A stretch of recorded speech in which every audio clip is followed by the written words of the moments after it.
Hi అండి. చాలామంది అరటికాయ అంటే ఫ్రై మాత్రమే చేసుకుంటూ ఉంటారు. కానీ అరటికాయ కూర చాలా చాలా టేస్టీగా ఉంటుంది. పుల్ల పుల్లగా, కారం కారంగా చేపల కూర టేస్ట్ వచ్చేలాగా అరటికాయ కూర ఏ విధంగా తయారు చేసుకోవాలో చూసేద్దామా? Welcome back to my channel.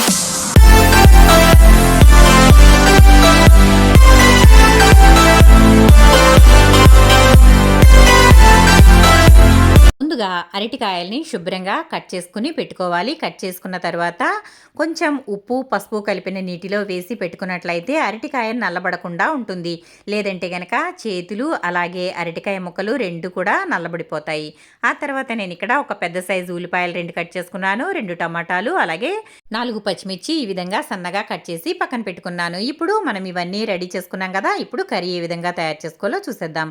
Stove అయితే వెలిగించి తర్వాత బాండి పెట్టుకుని సరిపడా ఆయిల్ అయితే వేసుకోవాలి. అరటికాయ కూర వండుకునే విధంగా వండుకుంటే చాలా చాలా టేస్టీగా ఉంటుందండి. ఈ కూర ఒక్కసారి తింటే మళ్ళీ మళ్ళీ చేసుకు తింటారు. అంత బాగుంటుంది ఈ కూర. ఆ తర్వాత దీంట్లో ఒక పావు స్పూన్ వరకు మెంతిపిండి అయితే వేస్తున్నాను. మెంతిపిండి కూరల్లో వేసుకోవడం వల్ల చాలా బాగుంటుందండి. అలాగే మెంతిపిండి ఆరోగ్యానికి మంచిది కాబట్టి మెంతుల్ని దోరగా వేయించి పొడి తయారు చేసి పెట్టుకుంటాను. ఈ విధంగా నేను కూరల్లో అయితే వాడుతూ ఉంటాను. ఆ తర్వాత అందులోనే పావు స్పూన్ వరకు జీలకర్ర వేసుకోవాలి. ఆ తర్వాత పావు స్పూన్ ఆవాలు అలాగే ఒక పావు స్పూన్ పచ్చిశనగపప్పు ఇంకా ఒక పావు స్పూన్ వరకు మినప్పప్పు వేసుకోవాలంటే పోపు దినుసులు వేసానండి. పోపు దినుసులు కూడా వేసుకున్న తర్వాత ఇదిగోండి ఈ విధంగా పొట్టు ఒలిచిన వెల్లుల్లిపాయలు అయితే ఒక 6 వరకు వేస్తున్నాను. వెల్లుల్లిని ఈ విధంగా రైస్లో కానీ కూరల్లో కానీ ఇలా తొక్క వలిచేసి వేసుకుని తిన్నట్లయితే చాలా మంచిదండి. ఇంకా వేడివేడి అన్నంలో చక్కగా ఈ వెల్లుల్లిపాయలని ఇలా పొట్టు తీసేసి అందులో పెట్టేసుకుని తినడం వల్ల ఆరోగ్యానికి చాలా మంచిది. ఆ తర్వాత ఈ పోపు అంతా వేగిన తర్వాత కట్ చేసి పెట్టుకున్న ఉల్లిపాయ ముక్కలు అలాగే పచ్చిమిర్చి ముక్కలు కూడా ఇందులో వేసేసుకుని ఇవి దోరగా వేయించుకోవాలి. చిన్న మంట మీద వేయించుకోవాలండి. హై ఫ్లేమ్ పెట్టినట్లయితే ఉల్లిపాయ ముక్కలు మాడిపోతాయి. అలాగే ఉల్లిపాయలు చాలా త్వరగా వేగిపోతాయి అనుకుంటారండి, కానీ కాదు. ఉల్లిపాయలు వేగడానికి కొంచెం టైం అయితే పడుతుంది. వాటిని ఉప్పు వేసి ఒక 10 నిమిషాల పాటు చిన్న మంట మీద వేయించుకున్నట్లయితే ఉల్లిపాయలలో నీరంతా వచ్చేసి అప్పుడు చక్కగా వేగుతాయి. అలా వేగడం వలన కూర అనేది చాలా టేస్టీగా ఉంటుంది. ఈ విధంగా నేను ఉల్లిపాయలని వేసేసిన తర్వాత ఇప్పుడు ఒకసారి అయితే బాగా కలుపుకోవాలి. కలుపుకునే ముందు కొంచెం అయితే దీంట్లో ఉప్పు వేస్తున్నానండి. ఇదిగోండి కల్లుప్పు అయితే తీసుకున్నాను. దీంట్లో ఉల్లిపాయల్లో ఉప్పు వేసేసి ఒకసారి అయితే బాగా కలిపేసుకుని చిన్న మంట మీద దీనిని మగ్గించుకోవాలి. ఈ విధంగా చిన్న మంట మీద ఒకసారి బాగా కలిపేసుకున్న తర్వాత ఇలా మగ్గనివ్వాలి. ఈ కూర చేపల కూర కన్నా చాలా బాగుంటుందండి. ఉదయమే వండుకుని సాయంత్రం తింటే ఈ కూర టేస్ట్ అనేది చాలా చాలా బాగుంటుంది. ఈ విధంగా ఉల్లిపాయల్ని మూత అయితే పెట్టకుండా నేను ఇలా మధ్య మధ్యలో కలుపుకుంటూ చక్కగా ఎర్రగా వేయించుకుంటున్నాను. చూసారు కదా, ఇలాగా అడుగంటకుండా చక్కగా వేయించుకోవాలి. ఇందులో కొంచెం నేను ఆయిల్ ఎక్కువగానే వేశాను. అలా వేసుకుంటే కూర అనేది చాలా బాగుంటుంది. చూడండి, అప్పుడే మనకి ఉల్లిపాయలు సగం అయితే మగ్గిపోయాయి. ఈ విధంగా చక్కగా చిన్న మంట మీద బాగా మగ్గనివ్వాలి. ఇదిగోండి మళ్ళీ ఒక 5 నిమిషాల తర్వాత మళ్ళీ ఒకసారి కలుపుతున్నాను. నేను మూత పెట్టకుండానే ఈ విధంగా చక్కగా మగ్గిస్తున్నాను. మీరు మూత అయినా పెట్టేసిన తర్వాత చక్కగా దీనిని ఒక 5 నిమిషాల పాటు మగ్గనిచ్చినట్లయితే ఉల్లిపాయ మంచి బంగారు రంగు వచ్చే వరకు చక్కగా వేగి బాగుంటుంది. ఆ తర్వాత మనకి ఉల్లిపాయలు వేగిపోయాయి కదా, ఇంకా తర్వాత కట్ చేసి పెట్టుకున్న టమాటాలు కూడా వేసేస్తున్నాను. ఈ విధంగా వేసేసుకున్న తర్వాత మనం ఉప్పు వేసాం కదా, ఇవి త్వరగానే మగ్గిపోతాయి. ఎక్కువ టైం అయితే పట్టదు. ఇంతకుముందు టమాటాలంటే చక్కగా ఉట్టినే మగ్గిపోయాయండి. ఇప్పుడు అస్సలు టమాటాలు మగ్గట్లేదు. అంటే ఉడకడానికి కూడా చాలా టైం పడుతుంది. నాటు టమాటాలు ఉన్నంత రుచి హైబ్రిడ్ టమాటాలు ఉండవు. నాటు టమాటాలు వీలైనంత వరకు దొరికితే తెచ్చి చక్కగా వాడుకోండి. ఇదిగోండి ఇప్పుడైతే మూత పెడుతున్నాను. ఈ విధంగా మూత పెట్టేసి ఒక 5 నిమిషాల పాటు టమాటాలను కూడా బాగా మగ్గనిద్దాం. ఇదిగోండి 5 నిమిషాల తర్వాత చక్కగా టమాటా అయితే బాగా మగ్గింది. ఈ విధంగా ఒకసారి మళ్ళీ బాగా కలిపేసుకోవాలి. వీలైనంత ఎక్కువగా ఉల్లిపాయలను కానీ టమాటాలను కానీ ఇలా కలుపుకుంటూ ఉంటే అడుగు పట్టకుండా ఉంటాయి. లేదంటే కనుక అడుగు పట్టేస్తాయి. కాబట్టి వీటిని మధ్య మధ్యలో కలుపుకుంటూ చక్కగా గుజ్జుగా అయ్యే వరకు వేయించుకోవాలి. ఇలా వేయించుకున్న తర్వాత మనం ఉప్పు పసుపు కలిపిన నీటిలో అరటికాయ ముక్కల్ని వేసి ఉంచాం కదా, ఆ ముక్కలైతే ఇందులో వేసుకోవాలి. చూడండి అస్సలు అరటికాయ కలర్ అనేది మారకుండా ఎంత బాగుందో కదా.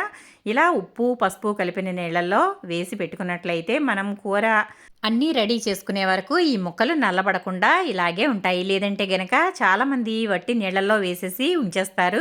అలా వేసి ఉంచేసినట్లయితే ముక్క అనేది నల్లబడిపోతుందండి. కాబట్టి కూర చూడటానికి కూడా అక్కడక్కడ నల్లగా కనిపించి బాగోదు. కాబట్టి ఈ విధంగా ఉప్పు పసుపు వేసిన నీళ్ళల్లో ముక్కలు ములిగేలాగా వేసి ఉంచినట్లయితే ముక్క నల్లబడకుండా బాగుంటుంది. ఈ విధంగా అరటికాయలు వేసేసిన తర్వాత ఒకసారి బాగా కిందకి పైకి బాగా కలిపేసుకోవాలి. ఇలా కలిపేసుకున్న తర్వాత ఇప్పుడు మూత పెట్టేసి ఒక 2-3 నిమిషాల పాటు దీనిని బాగా మగ్గనిద్దాము. చూసారు కదండి, ఇలా అయితే చక్కగా కలిపేసుకోవాలి. ఇలా కలిపేసుకున్న తర్వాత ఇప్పుడు మూత అయితే పెట్టేసి ఒక 5 నిమిషాల పాటు దీనిని అలాగే వదిలేద్దాం. ఒక 5 నిమిషాల తర్వాత చూద్దామండి. ఇదిగోండి 5 నిమిషాల తర్వాత చక్కగా అరటికాయ ఎంత బాగా మగ్గిపోయిందో చూసారు కదా. అరటికాయ వండడానికి ఎక్కువ సమయం అయితే పట్టదండి, ఎందుకంటే చాలా త్వరగా ఉడికిపోతుంది ఈ అరటికాయ. చూసారు కదా, ఈ విధంగా అరటికాయని 5 నిమిషాలు మగ్గిస్తే చక్కగా ఉడికిపోతుంది కదా. ఇప్పుడు ఈ విధంగా ఒకసారి మళ్ళీ బాగా కలిపేసుకోవాలి, ఎందుకంటే అది అరటికాయ త్వరగా అడుగంటుతుంది కాబట్టి ఇలా మొత్తం అంతా కూడా బాగా కలుపుకోవాలి. ఒక పావు గంటలోనే కూర అయితే వండేసుకోవచ్చండి అరటికాయ కూర. ఇది చాలా బాగుంటుంది, అలాగే చాలా త్వరగా కూడా ఉడికిపోతుంది. ఇలా అంతా కూడా బాగా కలిపేసుకోవాలి, ఎందుకంటే మనకి అరటికాయ అడుగంటుతుంది అన్నాను కదా. కాబట్టి ఇలా అయితే కలిపేసుకున్న తర్వాత ఇప్పుడు ఇందులో రుచికి సరిపడా కారం అయితే వేసుకుందాము.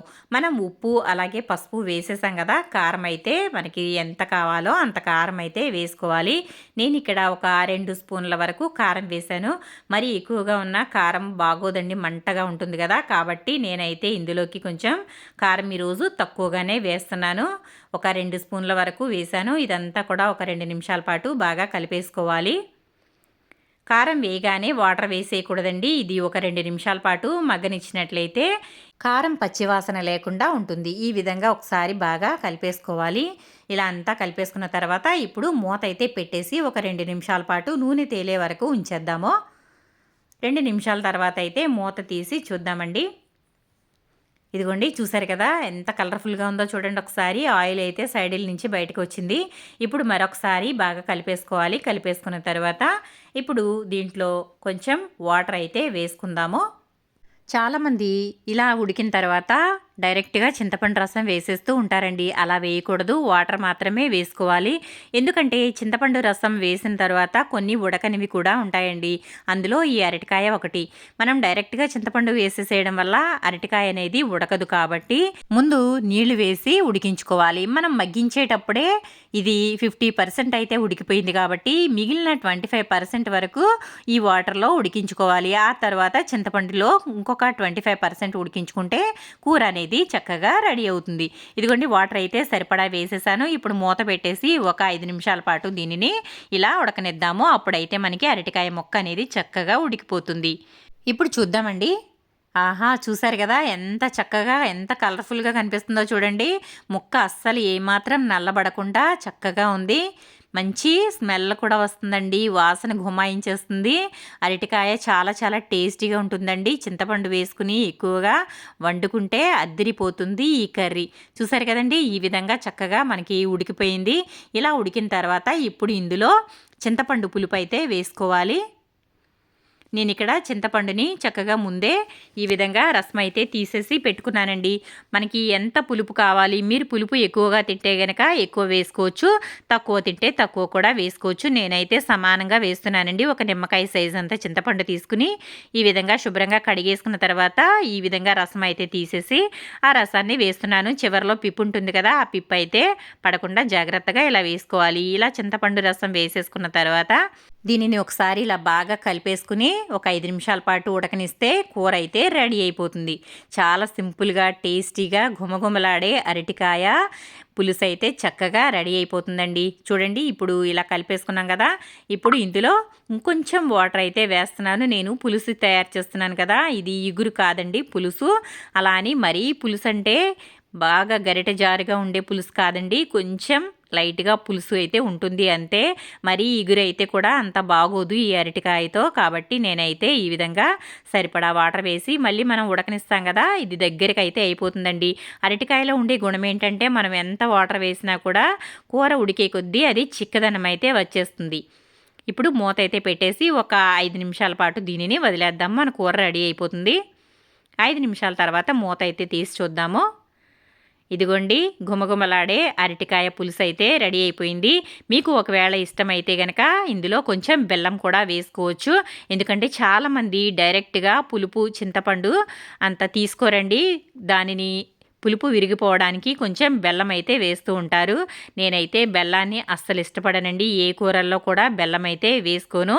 కాకరకాయ కూరలో కూడా నేను డైరెక్ట్గా చింతపండు వేసి అలాగే వండుకుని తింటాం తప్ప నేనైతే ఏ కూరలో కూడా బెల్లం అనేది అస్సలు వాడనండి. నాకు ఇలాగే ఇష్టం కాబట్టి నేను ఇలాగే వండుతాను. చూసారు కదా, ఇదిగోండి ఇప్పుడు కూర అయితే రెడీ అయిపోయింది. ఇప్పుడు అరటికాయ ముక్క చూపిస్తున్నాను చూడండి, ఎంత బాగా ఉడికిపోయిందో చూసారు కదా, చక్కగా మెత్తగా అయిపోయిందండి. చాలామంది కూర అరటికాయలు వండుకునేటప్పుడు తొక్క పూర్తిగా తీసేస్తారు, కానీ ఆ తొక్కలోనే పోషకాలు ఉంటాయి కాబట్టి నేను మామూలుగా బీరకాయలు చెక్కునే దాంతో మాత్రమే తీస్తానండి తొక్క. అప్పుడు మనకి సగం తొక్క కాయకే ఉండిపోతుంది. అలాగే వండుతాను. చూసారు కదా, అరటికాయ ఇప్పుడు టేస్ట్ అయితే చూస్తున్నానండి. ఉప్పు అయితే మనం చూసుకుందాము. కొంచెం ఉప్పు తక్కువే కాబట్టి ఇంకొంచెం అయితే ఉప్పు వేస్తున్నాను. కల్లుప్పే వాడుతున్నానండి నేను ఇక్కడ. ఇప్పుడు ఉప్పు వేసేసిన తర్వాత ఇలా ఒకసారి బాగా కలిపేసుకోవాలి. మనం చింతపండు వేసాము, ఆ తర్వాత వాటర్ వేసాము. చూసారు కదా, కూర ఎంత దగ్గరగా అయిపోయిందో చూడండి. ఇప్పుడు ఉప్పు వేసి మళ్ళీ ఒక 2 నిమిషాల పాటు ఉడికిస్తే ఇంకా దగ్గరగా అయిపోతుంది. ఇప్పుడు మూత పెట్టి ఒక 2 నిమిషాల పాటు ఉప్పు పట్టనిద్దాము. 2 నిమిషాల తర్వాత చూద్దాం. చూసారు కదా, గుమగుమలాడే అరటికాయ కూర అయితే రెడీ అయిపోయింది.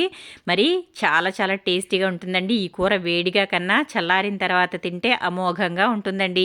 మరి ఇంకెందుకు ఆలస్యం, మీరు కూడా ఈ రెసిపీ చూసి మీరు కూడా తప్పకుండా ట్రై చేసి మీకు ఏ విధంగా వచ్చిందనేది కమెంట్ సెక్షన్లో కమెంట్ పెట్టండి. అలాగే నేను వండిన విధానం కూడా ఏ విధంగా ఉంది అనేది కమెంట్ సెక్షన్లో కమెంట్ పెట్టండి ఫ్రెండ్స్. కూర అయితే రెడీ అయిపోయింది. ఇప్పుడైతే బౌల్లోకి తీసేసుకుందాము.